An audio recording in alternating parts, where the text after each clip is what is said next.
Roadrunner a Go-Go is such a cool idea, and I really like the execution of this cartoon. This is from Warner Brothers, released in 1965, and this starts off with, well, actually, it has a really interesting start, but when the narrative kicks in, it's all about Wile E. Coyote, who talks. This is one of the cartoons where he does talk, voiced by Mel Blanc, and he's telling us about the various places he puts his cameras in order to capture his attempts at trying to capture the Roadrunner, which I think is a brilliant way to break the fourth wall and say, actually, those Wile E. Coyote and Roadrunner cartoons that you watch were actually filmed by Wile E. Coyote with the cameras that he placed around the area, which I think is a really fun idea and a really great way to give, well, all of the cartoons another dimension.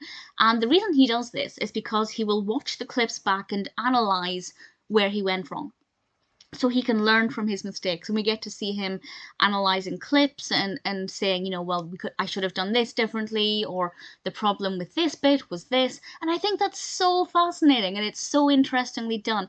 Ordinarily, I don't love it when Wile E. Coyote talks. Usually he talks in Bugs Bunny cartoons, so it's a little bit different to have him talking in a Roadrunner cartoon. But honestly, I thought it worked really well. I found it to be really fascinating, really engaging, a really fun idea. And I don't want to say too much more about it. I don't want to give too much more away because I thoroughly recommend it.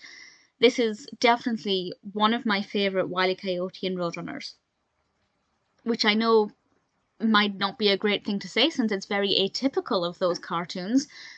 Honestly, I do like those. I know all of my favourites are very atypical versions, but I have to say it was a brilliant idea, and I think they did a great job with the narrative. Mel Blanc, of course, did a great job with the voice of Wile E. Coyote, and I absolutely recommend it. I will say no more. Please go and watch it and let me know what you think of it.